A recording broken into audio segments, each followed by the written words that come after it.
Bonsoir frères et sœurs, bienvenue à l'émission Ginosco. J'aimerais simplement vous partager une toute petite exhortation par la grâce d'Elohim. Alors cette exhortation est simplement pour les frères et sœurs qui passent dans des temps difficiles, qui passent dans des temps compliqués, qui sont insultés, qui sont méprisés, qui sont, je ne sais pas, trahis, qui sont blessés, qui sont rabaissés, piétinés. J'aimerais simplement faire cette courte vidéo pour vous et pour moi-même aussi, parce que voilà, je ne suis pas exempt de toutes ces choses. Nous sommes des disciples de Yehoshua, et en tant que disciples de Yehoshua, nous sommes censés tous passer, voilà, par la croix. Alors, je vais prier rapidement au nom de Yehoshua. Père, merci pour ta grâce, je te loue et te rends toute la gloire parce que tu n'as pas changé. Merci pour tout ce que tu fais.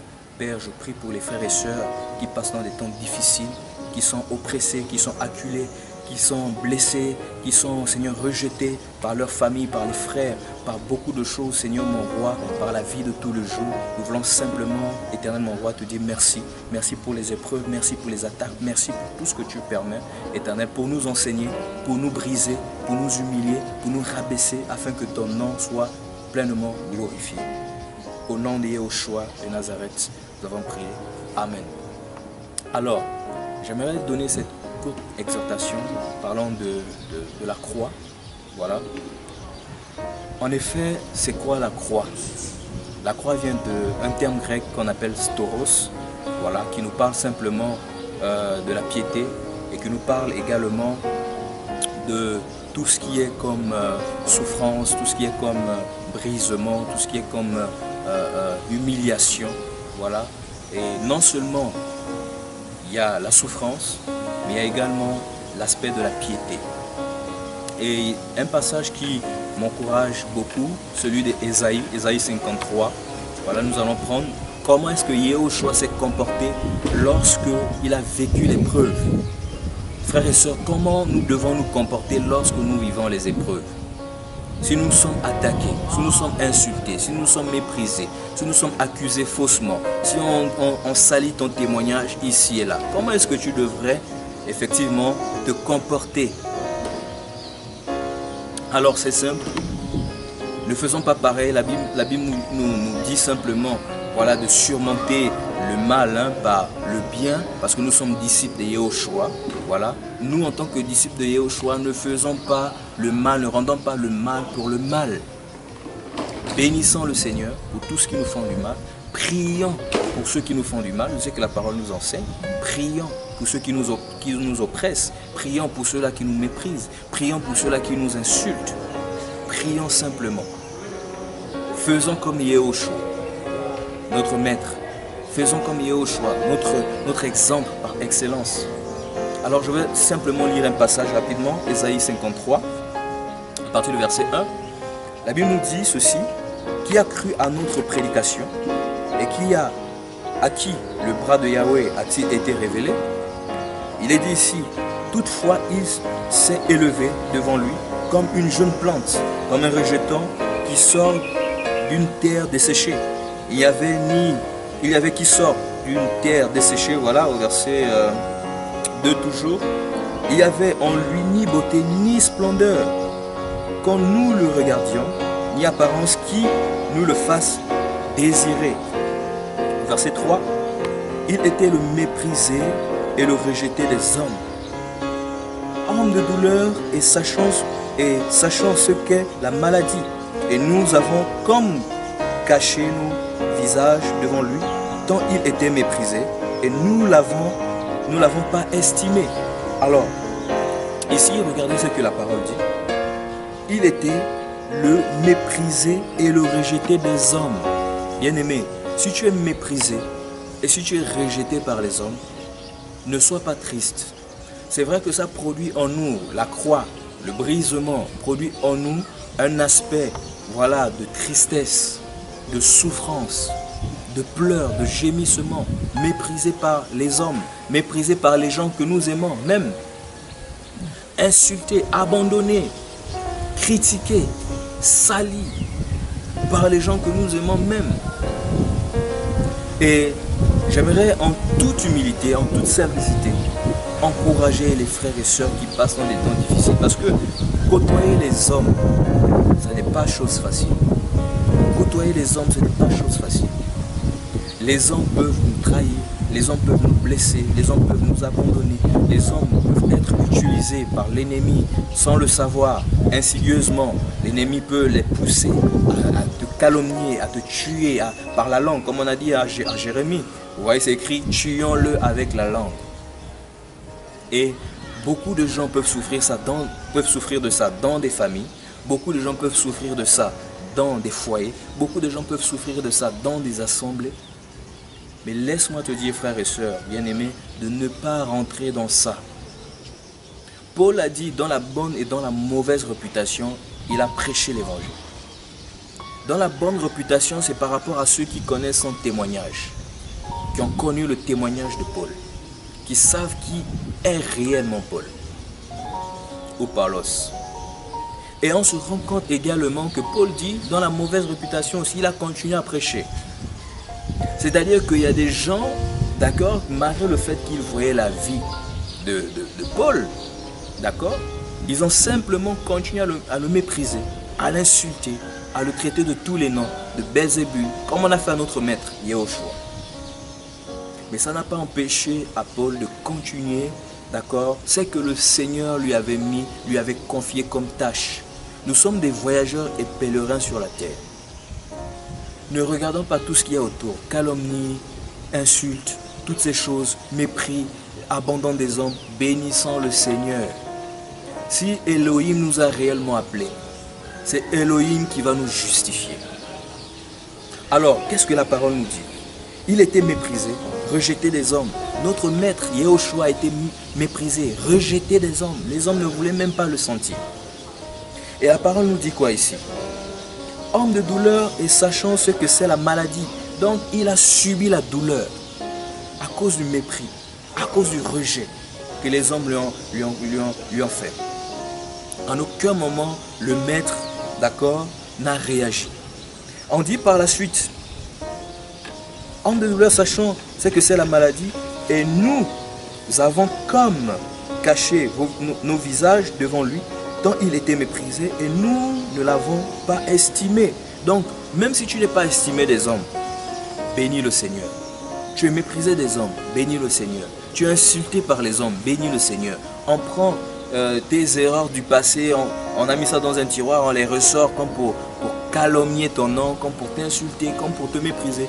Bénis le Seigneur. Si tu es réellement d'Elohim, bénis le Seigneur. Ne rentre pas dans les guéguerres charnelles. Ne rentre pas dans des ripostes charnelles, mais bénissons simplement Elohim, bénissons simplement le Adonai d'Israël, afin que son nom soit glorifié dans nos vies. Alors qu'est-ce que Ésaïe dit encore par la suite? Ésaïe nous dit, au verset 4, « En vérité, il a porté nos maladies et il s'est chargé de nos douleurs. Et nous avons estimé qu'il était frappé, battu par Elohim, et humilié, mais il était transpercé pour nos transgressions. Et on nous dit, brisé pour nos iniquités. Le châtiment qui nous apporte la paix est tombé sur lui. Et c'est par ses meurtrissures que nous avons la guérison. Nous avons été errants comme des brebis. Nous nous sommes détournés. Chacun suivait son propre chemin.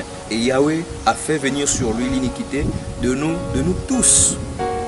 Voilà quelqu'un qui n'a rien fait, qui a été insulté, qui a été accusé, qui a été méprisé, qui a été humilié. Quelqu'un qui n'a rien fait. Quelqu'un qui n'a rien fait, je répète. Et dans ton esprit, frère, tu peux ressentir que tu n'as rien fait. Mais on te calomnie, mais on t'insulte, mais on te dit toutes sortes de choses. Je tiens à te dire, au nom d'Elohim, bénis le Seigneur. Remercie le Seigneur. Parce que ce sont des vitamines que le Seigneur envoie dans ta vie. Parce que demain, il a des choses à faire avec toi. Ce sont des forces que le Seigneur est en train de te donner pour le service, pour demain.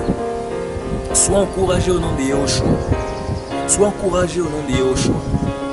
Parce qu'il n'y a rien que le Père, d'accord, qui ne permet qu'il ne puisse nous arriver. S'il y a des choses qui nous arrivent, c'est parce que le Père l'a permis. Qu'on soit insulté, qu'on soit méprisé, qu'on soit ri, même des gens que nous avons formés, même des gens que nous avons encouragés. Mais ce n'est pas grave. Je tiens à te dire, toi qui me suis, si tu es blessé par une quelconque situation, une erreur, je ne sais pas, faite par des hommes, etc., les erreurs sont attachées à l'humain. Les erreurs sont attachées aux hommes. La seule personne qui ne fait pas d'erreur, c'est Yahushua. Voilà pourquoi c'est lui notre juge véritable, notre justification. Alors lisons ce que la suite nous dit. Au verset 7. Opprimé et humilié, il n'a pas ouvert sa bouche. Donc opprimé, humilié par les hommes, il n'a pas ouvert sa bouche. Alors c'est quoi l'attitude à avoir lorsque nous sommes calomniés, lorsque nous sommes insultés, lorsqu'on raconte de n'importe quoi sur nos vies, sachant combien même on n'a pas fait ces choses? Gardons le silence. Le maître a gardé le silence. Gardons également le silence. Parce que c'est en gardant le silence que Yahushua, d'accord, va mieux nous justifier. C'est en gardant le silence, d'accord, que c'est comme des charbons ardents que nous mettons sur la tête de ceux-là qui nous calomnient. Parce que le véritable juge, c'est Yahushua, c'est Yahweh. En dehors de lui, il n'y a personne. À qui irions-nous? Il a les paroles de la vie, comme a dit Pierre. C'est pourquoi je voudrais t'encourager. Je voudrais te dire de ne pas baisser les bras. Ce n'est pas parce qu'un parent dit n'importe quoi sur toi, un frère, une soeur dit n'importe quoi sur toi, que tu vas abandonner. N'abandonne pas. Ça peut nous heurter, ça peut nous blesser, parce que ce sont des personnes peut-être que nous aimons ou que tu aimes. Mais ne t'arrête pas cela. Bénis le Seigneur et avance. Et la parole nous dit au verset 7, opprimé et humilié, il n'a pas ouvert sa bouche, semblable à un agneau, qu'on mène à la boucherie, à une brebis muette devant celui qui l'attend, à une brebis muette devant celui qui l'attend. Malgré le fait qu'il savait qu'il n'avait rien fait, il était calme, parce qu'il avait un objectif à atteindre. C'est nous offrir le salut, c'est nous offrir la grâce, c'est nous offrir la paix. Parce que la loi nous condamnait à cause du péché. Mais aujourd'hui, par sa grâce, on réalise simplement que nous avons la vie en Yahushua. Et un véritable serviteur de Yahushua ne rentre pas dans les guerres charnelles. Une véritable servante de Yahushua ne rentre pas dans les murmures, dans les critiques, dans les insultes, dans les faux témoignages. Yahweh réprimande les faux témoins. Les critiques, les murmures sont là pour tuer. La langue, c'est un instrument très dangereux qui fait des énormes dégâts. Ne soyons pas comme ça, bien-aimés. Soyons comme notre maître Yahushua. Fermons la bouche et restons dans la prière, dans la présence de Yahweh. Et on nous dit, au verset 8, il a été enlevé sous la contrainte et sous le jugement. Qui racontera sa génération? Car il a été retranché de la terre des vivants, et la plaie lui a été faite à cause des transgressions de mon peuple. On lui a donné son sépulcre avec les méchants, et dans sa mort, il a été avec les riches, le riche. Quoiqu'il n'ait pas commis de violence, et qu'il n'ait pas eu de fraude dans sa bouche. Toutefois, il a plu à Yahweh de l'écraser. Waouh! Toutefois, il a plu à Yahweh de l'écraser. Bien-aimé, laisse-moi te dire que souvent, Yahweh peut permettre que les difficultés t'arrivent pour t'écraser. Quand bien même tu n'as rien fait, il peut permettre cela pour t'écraser. Tu es tellement blessé, tu es tellement humilié, tu es tellement rabaissé, tu es tellement rabroué. Tous les termes français qu'on peut, je ne sais pas, toutes les langues qui font synonyme, d'accord, de mépris, peuvent être dites. Mais cela ne veut pas dire, d'accord, qu'on doit baisser les bras, qu'on doit rentrer dans les guerres charnelles. Parce que l'ennemi, d'accord, notre vrai ennemi, c'est Satan. Ce n'est pas les hommes, c'est Satan. Humilié, écrasé. Vous comprenez? Alors ici, Yahweh a permis qu'il soit écrasé. Donc Yahweh peut permettre que nous soyons écrasés par les paroles des gens. Éclaboussés par les paroles des gens. Mais ne nous arrêtons pas à cela. Restons dans le silence, comme notre maître. Bénissons le Seigneur. Prions pour ces personnes, afin que le nom de Yahushua soit glorifié. Écoutons ce que la parole dit. Elle dit, toutefois, il a plu à Yahweh de l'écraser, il a rendu malade. S'il donne son âme en sacrifice de culpabilité, il verra une postérité et prolongera ses jours. Et le désir de Yahweh prospérera entre ses mains. Et le désir de Yahweh prospérera entre ses mains. Cette soumission nous emmène, d'accord, à l'accomplissement du désir de Yahweh. Le fait que nous fermons notre bouche, d'accord, parce qu'on accepte d'être méprisé, d'être insulté, d'être traité de tous les noms, de faux frères, d'impudiques, de tout. On te salit ici et là. Bénis le Seigneur. Rends grâce au Seigneur. Reste calme, afin que l'Éternel lui-même te justifie. Parce que c'est lui qui permet ça qu'on te crase, par des personnes, d'accord, que l'ennemi utilise sans le savoir. Mais eux aussi ne savent pas qu'ils sont des instruments de Yahweh, d'accord, pour te faire rentrer simplement dans la consécration, pour te faire entrer dans la crainte de Yahweh, pour te faire entrer dans la vie de piété, afin que le nom de Yahweh soit glorifié. Ce sont des vitamines que le Seigneur met dans ta vie. Ce sont des vitamines que le Seigneur veut mettre dans ta vie. Mais si tu refuses l'humiliation, si tu refuses le rabais, tu vas sortir du plan du Seigneur. Si tu refuses la réprimande, tu vas sortir du plan du Seigneur. Et tu vas rentrer dans la chair. Et l'ennemi va se servir de toi pour calomnier, mettre des sémences dans les cœurs des uns et des autres. Et tu auras raté complètement le travail que le Seigneur voulait faire dans ta vie. Mais si toutefois tu restes calme, c'est difficile, tu es blessé, tu vas dans le secret, tu ouvres ton cœur, tu pries au Seigneur, tu pleures, tu présentes la situation au Seigneur, quand bien même tu sais que tu n'as pas volé l'argent d'un frère ou d'une sœur, tu n'as pas escroqué qui que ce soit, tu n'as pas couché avec un frère, tu n'as pas couché avec une sœur, tu n'as pas, je ne sais pas, été dans le désordre ici et là. Malgré tout ça, on te salue, bénis le Seigneur. Parce que au travers de ton humiliation, c'est au travers de ton rabais que le Seigneur va se glorifier. Et on va terminer avec ces quelques passages, ces quelques versets qui restent. Il est dit, mon serviteur le juste, on va aller au verset 11, il jouira du travail de son âme et on sera rassasié. Mon serviteur le juste justifiera beaucoup de gens par la connaissance qu'il aura de lui et lui-même portera leur iniquité. C'est pourquoi je lui donnerai une part avec les grands et il partagera le butin avec les puissants. Or, c'est la même personne qu'on a écrasée, qu'on a méprisée, qu'on a insultée. C'est cette même personne plus tard qui va partager le butin avec les riches, avec les grands.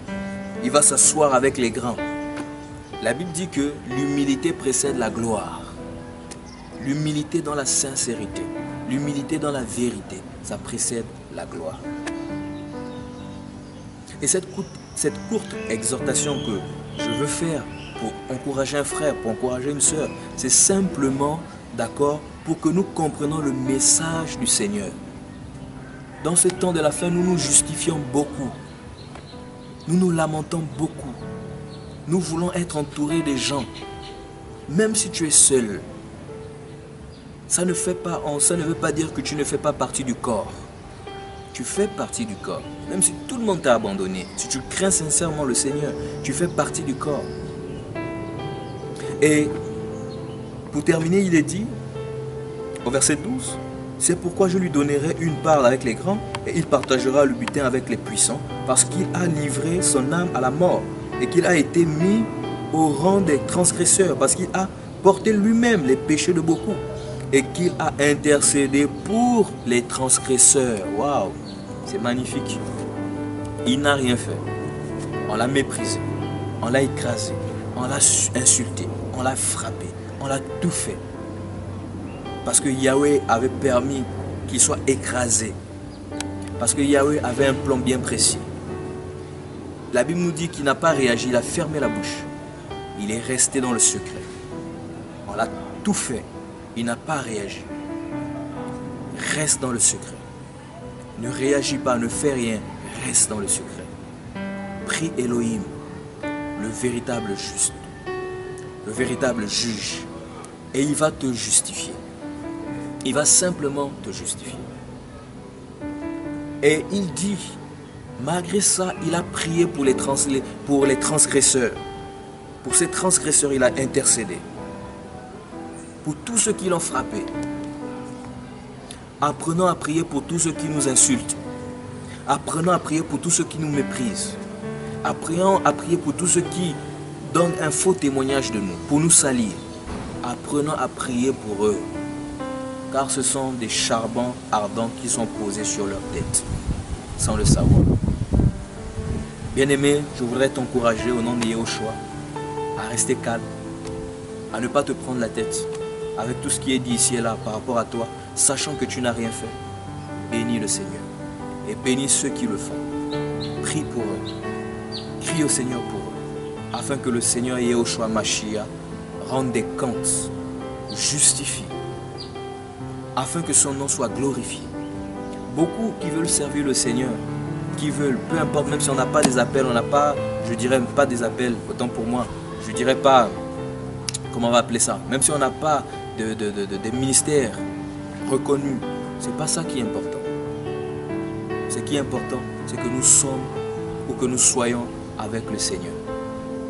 Que nous ayons une intimité avec le Seigneur. Que le Seigneur puisse nous connaître et que nous connaissons le Seigneur. Et dans cette intimité, dans ce secret, il nous dira, va à gauche, va à droite, je t'attends tes places. Et lorsque tu iras, le Seigneur glorifiera son nom là-bas. Reste calme, bénis le Seigneur et il te justifiera. Que le nom du Seigneur soit béni, que le nom du Seigneur soit glorifié. Et je voudrais prier pour tous ces frères qui sont blessés, pour tous ces frères qui pleurent, pour toutes ces sœurs qui sont incomprises. Je voudrais prier pour vous, afin que le Seigneur vous encourage. Père, merci pour ta grâce. Merci pour ton amour, pour ta fidélité, pour tout ce que tu fais. La Bible dit que si on a fait ça au bois sec, voilà, qu'allons-nous faire au bois vert? Alors, Père, je prie simplement pour toutes ces personnes qui subissent des injustices, parce que tu permets ces injustices pour les écraser, tu permets ces injustices pour les humilier, pour leur donner la forme qu'il faut, pour leur donner le caractère qu'il faut, pour qu'ils soient efficaces dans le service. Parce que la grâce sans le caractère est zéro. Je tiens à te bénir pour leur vie, parce que tu les connais. Je tiens à te bénir pour leur vie, parce que tu les encourages. Tu es le potier par excellence. Fortifie-les, encourage-les, afin qu'ils ne sortent pas de ta voie. Mais que ton nom soit loué, mais que ton nom soit glorifié, exalté. Au nom de Yahushua, nous avons prié, Adonai. Amen. Et que le Seigneur vous bénisse.